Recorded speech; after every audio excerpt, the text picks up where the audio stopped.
Okay, so you've decided you want to finish your basement. Well, there are a few things we want to think about before you get started. First, we want to check the basement in detail, make sure there is no moisture down there, on the walls or on the floor. Second, we want to check the walls, make sure you don't have any structural problems, no cracking that is displaced or any wall bulges. These are going to be much harder to get to in the future once we've got the walls framed and drywalled in. So let's take care of those now.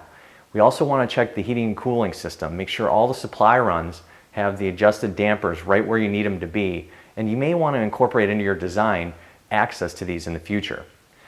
One last thing we want to check before we get going is access to the basement. We want to make sure you'll be able to get your materials down here. Okay, so that does it for our review from last time. Now let's finish up our pre-planning for finishing our basement. So before we finish off this area, I like to seal up with silicone the joint between the floor and the wall. Though this is not completely necessary, it provides an inexpensive secondary moisture control barrier. We will also want to note any mechanical obstructions in the basement like this radon vent here so we can design the plan around them. We're going to add architectural columns on either side of the room to disguise this pipe.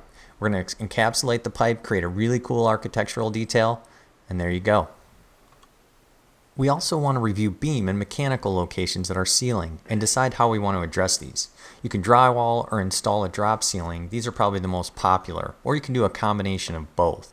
We have decided in order to maximize headroom and leave access for mechanicals, we're going to leave the ceiling unfinished and just spray it black.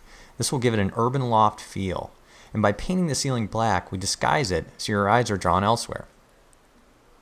Well, that does it for our pre-planning. Our next video will focus on creating the actual plan for our basement build-out. We'll create a simple architectural rendering showing exactly what's going to be built.